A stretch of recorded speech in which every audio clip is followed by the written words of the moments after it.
श्री गणेशाय नमः। गणेश जी महाराज, लक्ष्मी मैया, माँ शारदे की जय। प्रथम करूं गुरु वंदना, द्वितीय आदि गणेश, तृतीय सुमिरू माँ शारदे, मेरी कंठ करो प्रवेश। हनुमान जी बजरंग बली, अंजनी माता के लाडले, पवन के पुत्र, राजा राम के परम भगत हनुमान जी की गाथा निराली है। सुंदरकांड में हनुमान जी के बारे में तुलसीदास जी ने विस्तार पूर्वक इस चीज़ों में लिखी है, पर हमें पूरा नहीं आता। पर ये पता है कि जय श्री राम जय हनुमान कह ले, ओम नमः शिवाय कह ले, या फिर माँ कह ले, ईश्वर साथ है। आज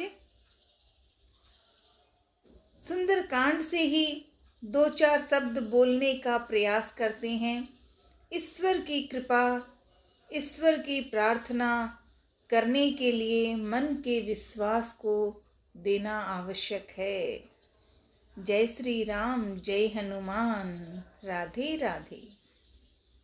शांत, सनातन, अप्रमेय,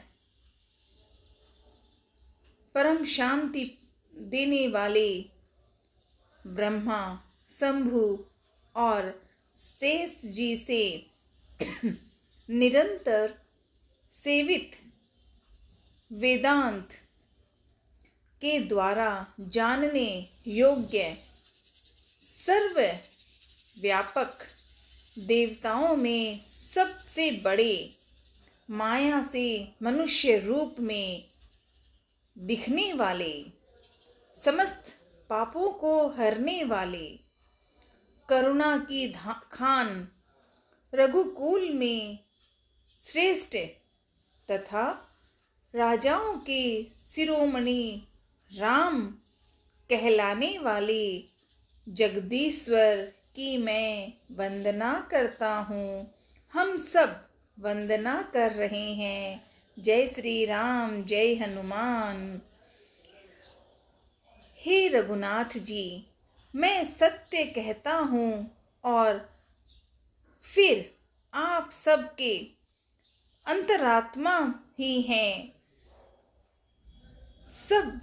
सब जानते हैं कि मेरे हृदय में दूसरी कोई इच्छा नहीं है। हे रघुकुल श्रेष्ठ, मुझे अपनी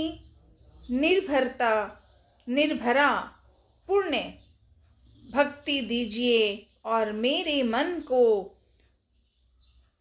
काम आदि दोषों से रहित कीजिए। अतुल बल के धाम, सोने के पर्वत, सुमेरु के समान कांति युक्त शरीर वाले, दैत्य रूपी वन के लिए अग्नि रूप ज्ञानियों में अग्रगण्य, संपूर्ण गुणों के निधान, वानरों के स्वामी श्री रघुनाथ जी के प्रिय भक्त पवन पुत्र श्री हनुमान जी को मैं प्रणाम करता हूँ। हम सब मन से प्रार्थना करते हैं, जय श्री राम जय हनुमान। इस चौपाई में बड़ी मीठी बातें विश्वास रूप में, अगर गलत सही जो भी आए बोलें तो हनुमान जी साथ हैं। जामवंत के वचन सुहाए, सुनी हनुमंत हृदय अति भाए। तब लगी मोहि परीख्यो तुम भाई, सही दुख कंद मूल फल खाई। जामवान के सुंदर वचन सुनकर हनुमान जी के हृदय को बहुत ही भाए। वे बोले, हे भाई, तुम लोग दुख सहकर, कंद मूल फल खाकर तब तक मेरी राह देखना, जब लगे। इसमें हनुमान जी की गाथा निराली। जब तक, हनुमान जी ने कहा, जब तक मैं सीता जी को देखकर ना आऊं, काम अवश्य होगा, क्योंकि मुझे बहुत ही हर्ष हो रहा है। यह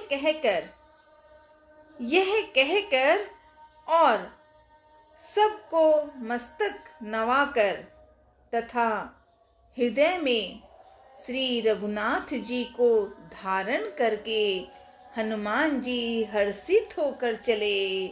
पवन पुत्र हनुमान के नाम से जय जयकार। जय श्री राम, जय हनुमान, जय अखा राम। अब राम जी की सेवा में, राम जी की आज्ञा से लंका की ओर आ रहे हैं। कौन? हनुमान जी। समुद्र के तीर पर एक सुंदर पर्वत था। हनुमान जी खेल से ही कूदकर उसके ऊपर जा चढ़े और बार बार श्री रघुवीर का स्मरण करके अत्यंत बलवान हनुमान जी उस पर से बड़े वेग से उछले। जय श्री राम।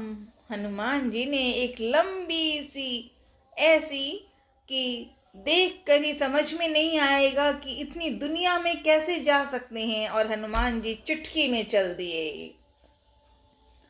जिस पर्वत पर हनुमान जी पैर रख कर चले, वह तुरंत ही पाताल में धंस गया। जैसे श्री रघुनाथ जी का अमोघ वाण चलता है, उसी तरह हनुमान जी चले। अंजनी माँ के लाडले हनुमान जी, आपने ऐसी जयकारा की कि आप तुरंत ही पाताल में धंस गए।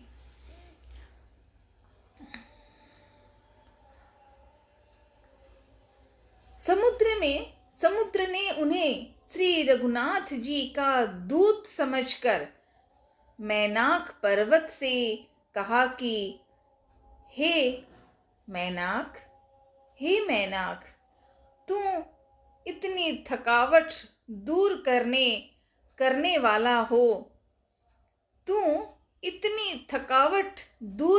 वाला हो, यानी अर्थात अपने ऊपर इन्हें विश्राम लें। वाह राम जी, राम की भक्ति, राम के प्यारे मित्र हनुमान जी। हनुमान तेहि परसा कर पुनि कीन्ह प्रणाम। राम काजु कीन्हे बिनु मोहि कहाँ विश्राम।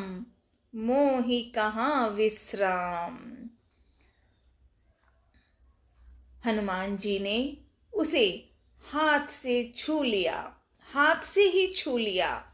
फिर प्रणाम करके कहा, भाई, मैं रामचंद्र जी का काम किए बिना मुझे विश्राम कहाँ, ऐसा विश्राम। मुझे तो राम की आज्ञा का, राम की जो सेवा है उसमें ही पूरा रूप निभाना है। और हनुमान जी ये कहने लगे। देवताओं ने पवन पुत्र हनुमान जी को जाते हुए देखा।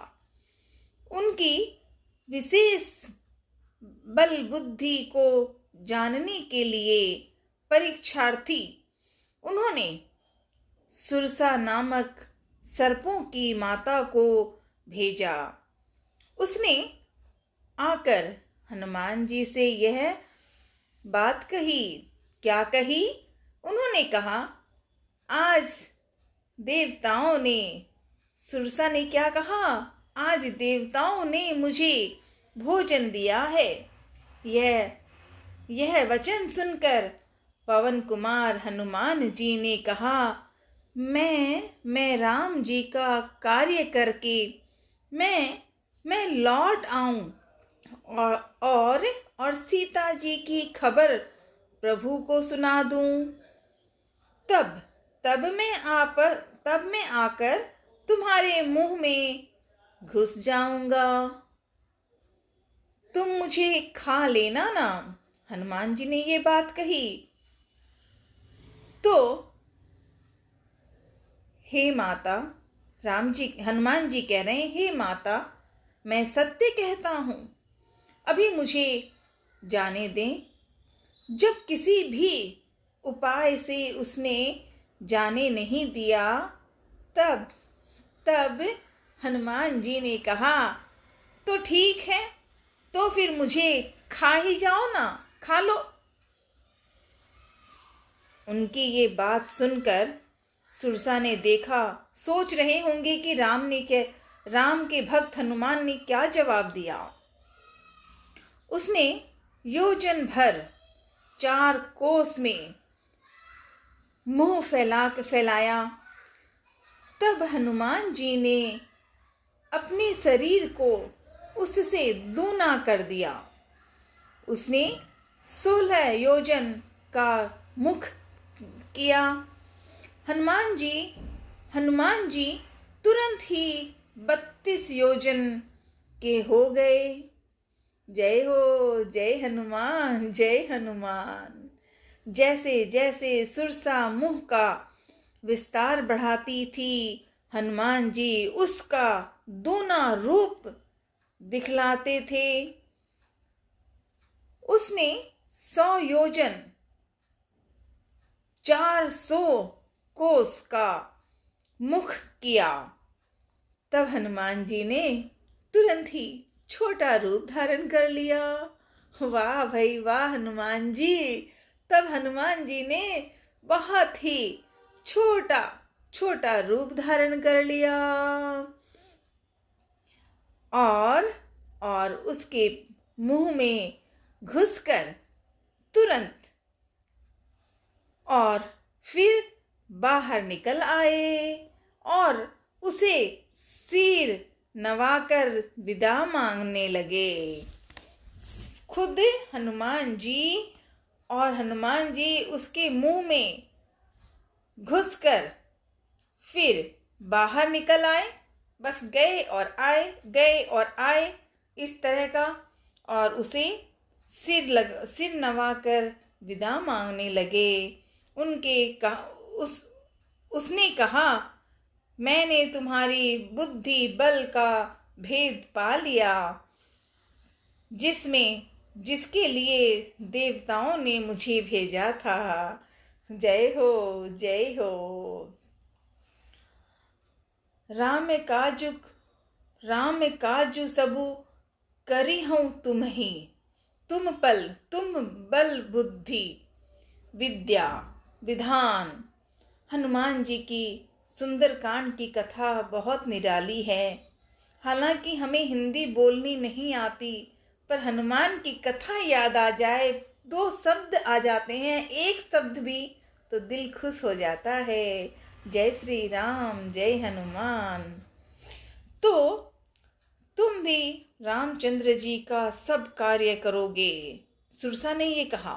सुरसा माँ ने कहा, तुम श्री रामचंद्र जी का सब कार्य करोगे, क्योंकि तुम बल बुद्धि के भंडार हैं। हनुमान जी को कहा कि तुम बल बुद्धि के भंडार हैं। यह आशीर्वाद देकर वह चली गई। तब हनुमान जी हर्षित होकर चले। जय सिया राम, जय जय सिया राम। जय हो अंजनी नंदन, आपको बारंबार नमन। समुद्र में एक राक्षसी रहती थी। वह माया करके आकाश में उड़ते हुए पक्षियों को पकड़ लेती थी। आकाश में जो जीव जंतु उड़ा करते थे, वह जल में उनकी परछाई देखकर उस परछाई को पकड़ लेती थी, जिससे वे उड़ नहीं सकते थे और जल में गिर पड़ते थे। इस प्रकार वह सदा आकाश में उड़ने वाले जीवों को खाया करती थी। उसने वही छल हनुमान जी से भी किया। हनुमान जी ने तुरंत ही उसका कपट पहचान लिया। अब हनुमान जी तो जानते ही थे, उन्होंने झटके से समझ लिया कि यहाँ तो कुछ और ही कहानी है। ये तो ऊपर उड़ने वालों को भी नीचे पानी से ही पकड़ लेती है। हनुमान जी ने तुरंत ही उसका कपट पहचान लिया। पवन पुत्र धीर बुद्धि वीर श्री हनुमान जी उसको मार कर समुद्र के पास गए। वहां जाकर उन्होंने वन की शोभा देखी। मधु पुष्प रस के लोभ से भौरे गुंजार कर रहे थे। अनेकों प्रकार के वृक्ष फल फूल से शोभित थे। पक्षी और पशुओं के समूह को देखकर तो वे मन में बहुत ही प्रसन्न हुए। सामने एक विशाल पर्वत देखकर हनुमान जी ने भय त्याग कर उस पर दौड़कर जा चढ़े। शिव जी कहते हैं, खुद स्वयं शिव जी कहते हैं, हे उमा, इसमें बानर हनुमान जी की कुछ बड़ाई नहीं है। यह प्रभु का प्रताप है जो काल को भी खा जाता है। पर्वत पर चढ़कर उन्होंने लंका देखी। बहुत ही बड़ा किला है। इतना बड़ा किला अब लंका की जाने से पहले देख रहे हैं। कुछ कहा नहीं जाता, ऐसी लंका की नगरी। वह अत्यंत ऊंचा है। उसके चारों ओर समुद्र है। सोने के परकोटे का परम प्रकाश हो रहा है। जय सिया राम, जय जय सिया राम, जय हनुमान, जय हनुमान। और हनुमान जी ने अब लंका को देखने के लिए जब नजरें डाली तो क्या दिखा। इस छंद में बहुत प्यारी सी बातें हैं कि कनक कोटि विचित्र मणिकृत सुंदरायतन तना घना। उसमें विचित्र मणियों से जड़ा हुआ सोने का परकोटा है। उसके अंदर बहुत से सुंदर सुंदर घर हैं। चौराहे बाजार, सुंदर मार्ग और गलियां हैं। सुंदर नगर बहुत प्रकार से सजा हुआ है। हाथी घोड़े खच्चरों के समूह तथा पैदल और रथों के समूहों को कौन गिन सकता है। अनेक रूपों के राक्षसों के दल हैं। उनकी अत्यंत बलवती सेना वर्णन करते नहीं बनती, इतनी थी मतलब। और आगे सबसे प्यारी वन बाग उपवन वाटिका वन, बाग, उपवन, बगीचे, फुलवाड़ी, तालाब, कुएं और बावलियां सुशोभित हैं। मनुष्य, नाग, देवताओं और गंधर्वों की कन्याएं अपने सौंदर्य से मुनियों के भी मन को मोहे लेती हैं। कहीं पर्वत के समान विशाल शरीर वाले बड़े ही बलवान पहलवान गरज रहे हैं। वे अनेकों अखाड़ों में बहुत प्रकार से भिड़ते और एक दूसरे को ललकारते हैं।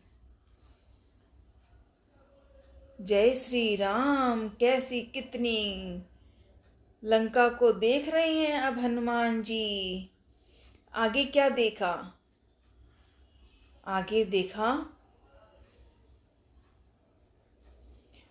भयंकर शरीर वाले करोड़ों योद्धा यत्न करके बड़ी सावधानी से नगर के चारों दिशाओं में सब ओर से रखवाली करते हैं। कहीं दुष्ट राक्षस भैंसों, मनुष्यों, गायों, गधों और बकरों को खा लेते हैं। तुलसीदास जी ने इनकी कथा इसीलिए कुछ थोड़ी सी कही है, बहुत कम शब्दों में कही है कि ये निश्चय ही श्री रामचंद्र जी के वाण रूपी तीर्थ में शरीरों को त्याग कर परम गति पावेंगे। जय श्री राम, जय हनुमान। हनुमान जी ने वो जाकर वहाँ का नज़र देखा कि लंका का कैसी हालत है, कैसी स्थिति है और कैसी वहाँ की अमीरी है।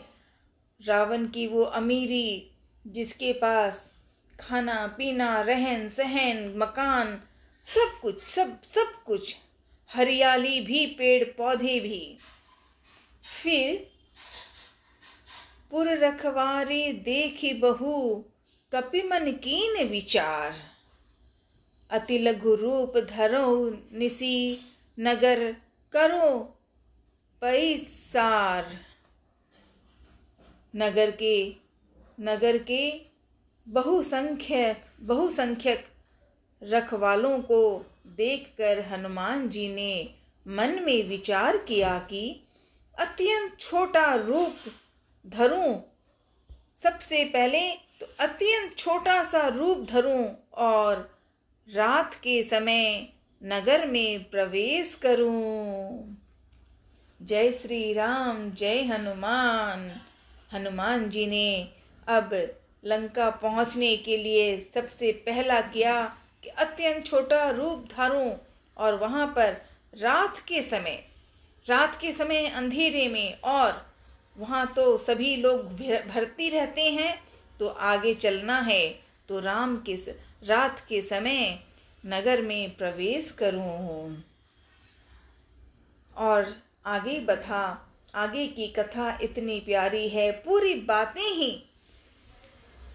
हनुमान जी मच्छर के समान, मच्छर जो होता है छोटा सा बिल्कुल मासूम मच्छर के समान छोटा सा रूप धारण कर नर रूप से लीला करने वाले भगवान श्री रामचंद्र जी का स्मरण करके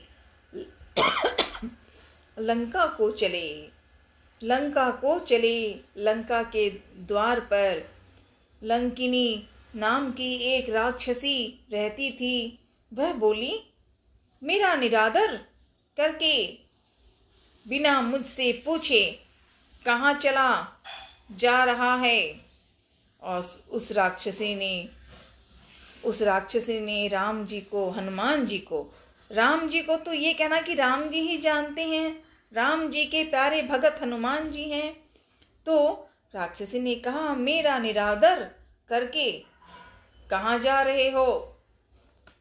तो हनुमान जी ने देखा, विचार किया और कहा, हे मूर्ख, हे मूर्ख, तूने मेरा भेद नहीं जाना।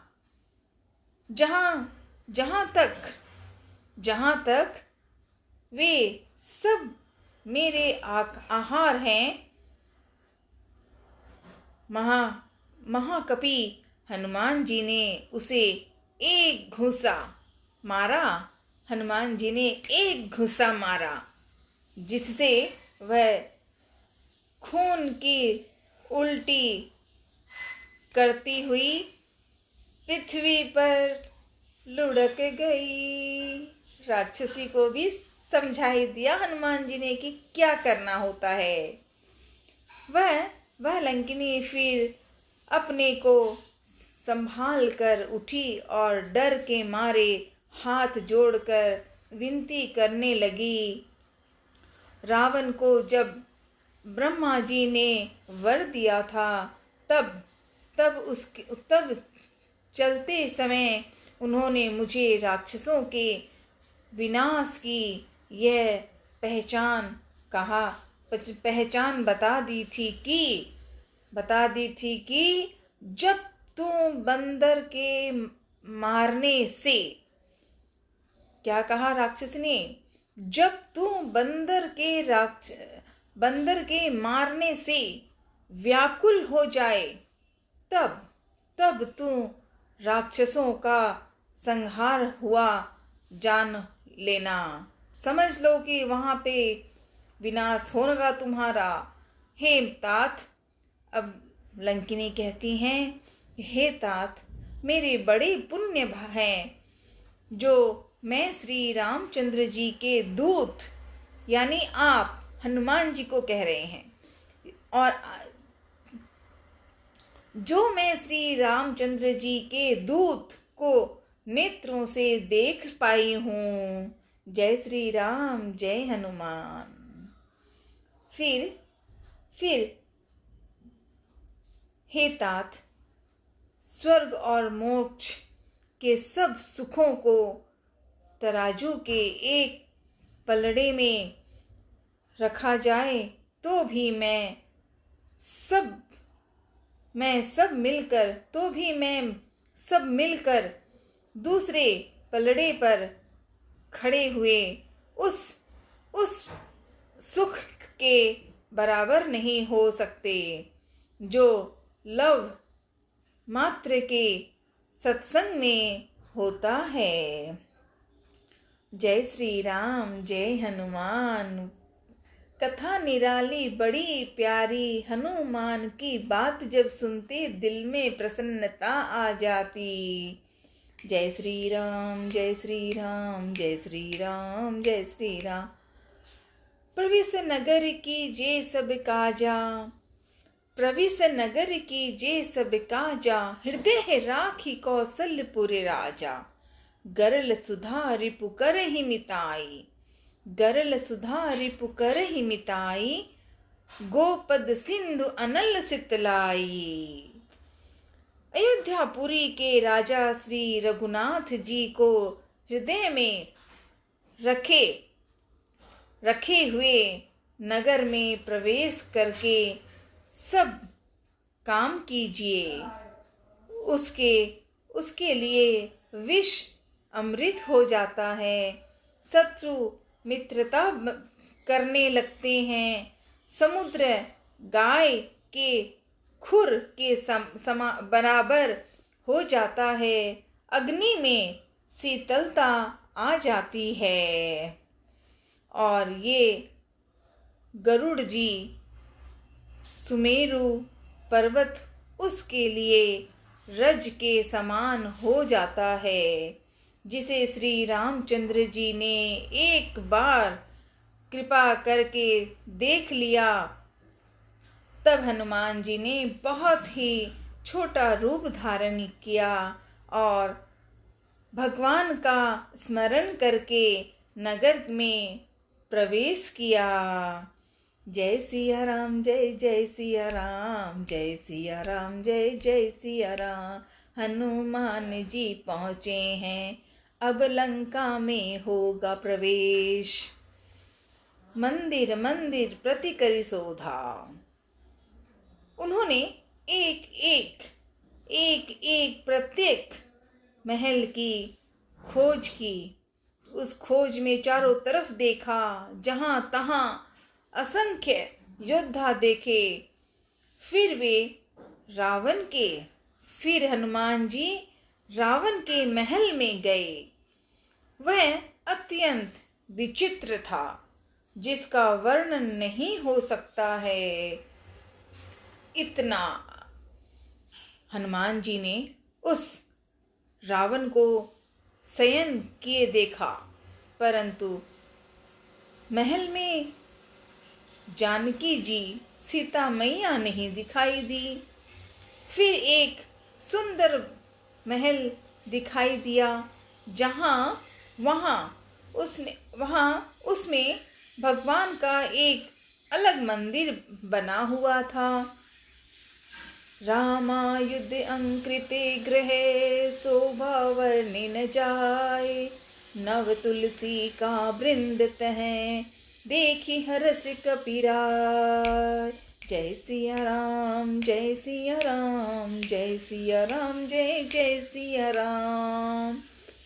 रामायुध अंकृते गृहे, वह महल श्री राम जी के आयुध धनुष्वाण के चिन्हों से अंकित था। उसकी शोभा वर्णन नहीं की जा सकती।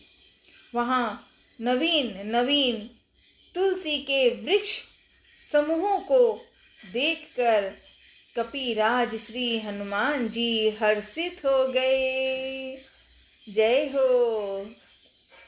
लंका निश्चर निकर निवासा। लंका तो राक्षसों के समूह का निवास स्थान है।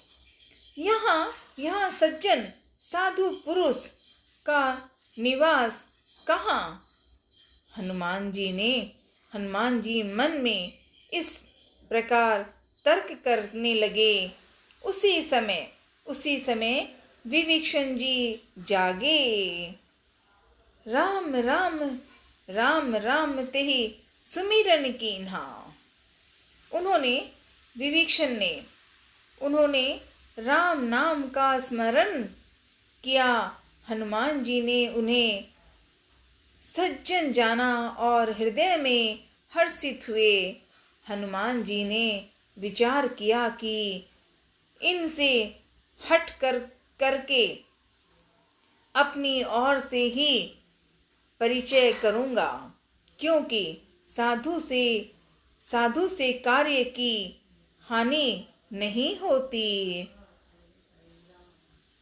तो ब्राह्मण का रूप धारण कर हनुमान जी ने उन्हें वचन सुनाए। हनुमान जी ने वचन सुनाए किसे? विभीषण को। सुनते ही विभीषण जी ने उठकर वहां आए, प्रणाम करके कुशल पूछी और कहा कि हे ब्राह्मण देव, अपनी कथा समझाकर कहिए, क्या आप हरि भक्तों में से कोई हैं? क्योंकि आपको देखकर मेरे हृदय में अत्यंत प्रेम उमड़ हो रहा है। अथवा क्या आप दिनों से प्रेम करने वाले स्वयं श्री राम जी ही हैं, जो मुझे बड़भागी बनाने घर बैठे दर्शन देकर कृतार्थ कर रहे हैं? ऐसा विभीषण ने कहा। तब हनुमंत कही सब राम कथा। तब हनुमान जी ने श्री रामचंद्र जी की सारी कथा कहकर अपना नाम बताया।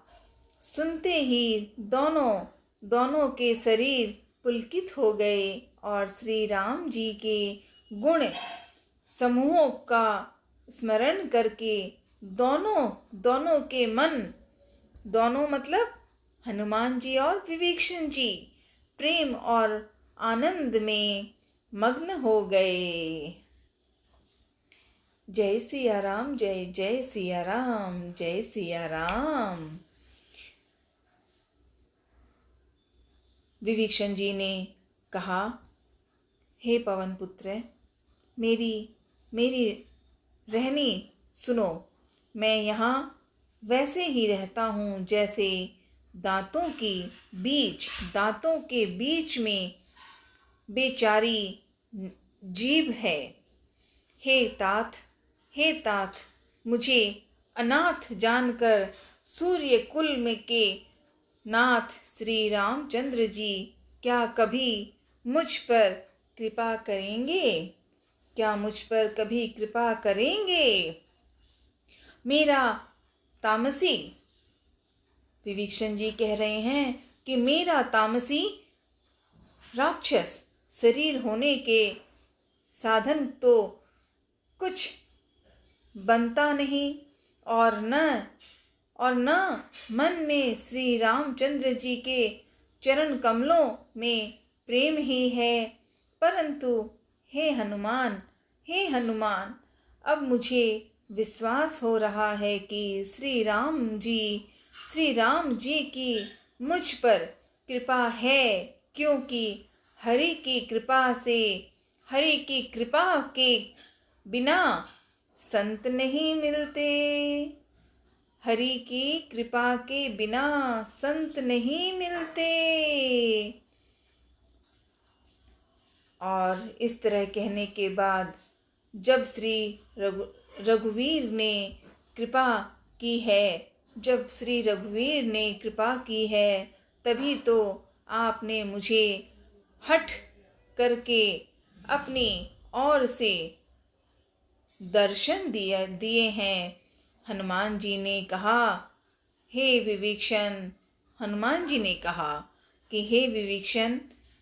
विभीषण जी सुनिए, प्रभु की यही रीति है कि वे सेवक पर सदा ही प्रेम किया करते हैं। भला कहिए, मैं ही, हनुमान जी कह रहे हैं कि भला कहिए मैं ही कौन बड़ा कुलीन हूँ, जाति का चंचल बानर हूँ और सब प्रकार से नीच हूँ। प्रातः काल जो हम लोगों यानी बंदरों का नाम ले तो उस दिन उसे भोजन तक नहीं मिले, उसे भोजन न मिले। तो हे सखा सुनिए,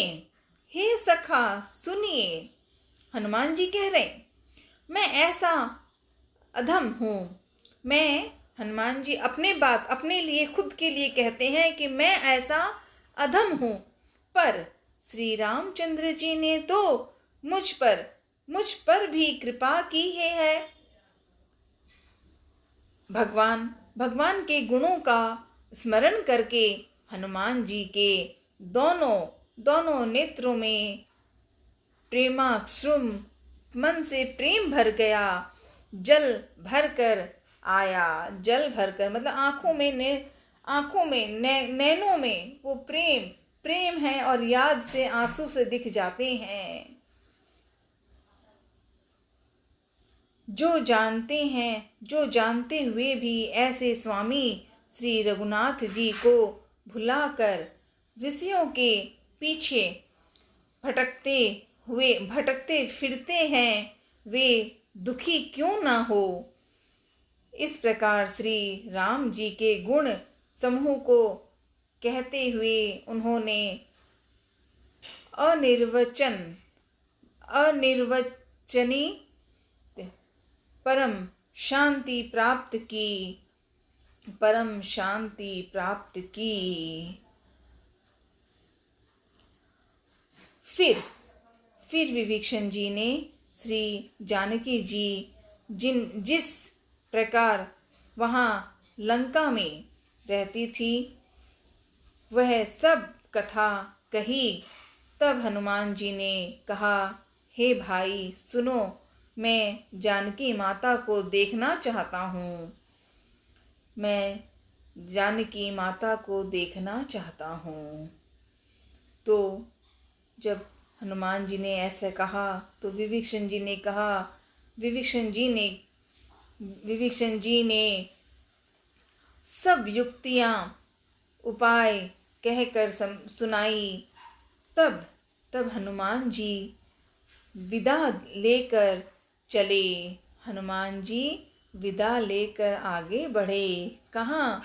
सीता माँ से जो मिलना है। अब विभीषण ने बता दी है जगह कहाँ है माँ, तो अब हनुमान जी आगे बढ़े।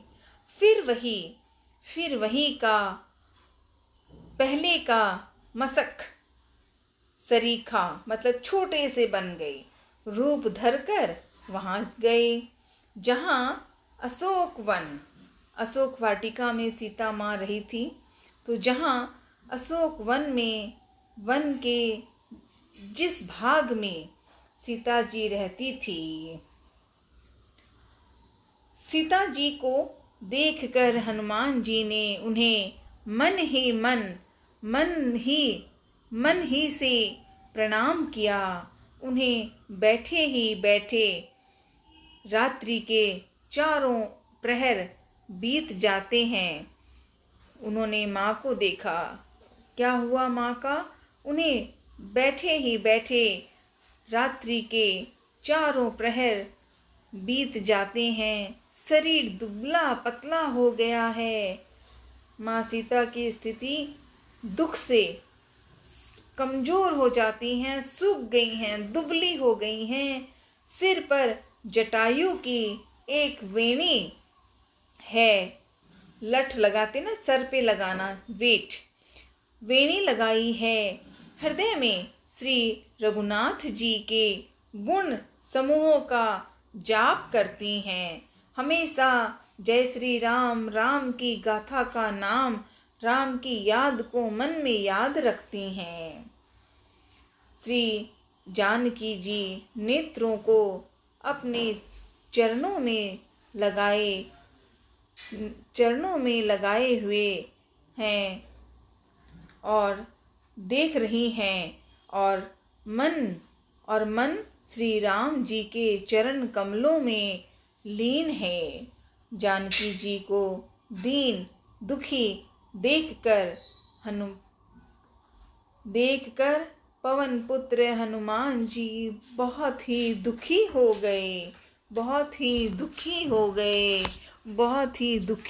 गए। हनुमान जी ने सीता माँ को देखा। अशोक वाटिका पहुँच चुके हैं। अगली बार और पढ़ूंगी। जब भी पढ़ते हैं दिल में प्यार और आवश्यक जीवन कैसा होना चाहिए, हनुमान जी की कृपा से होगा। जय श्री राम।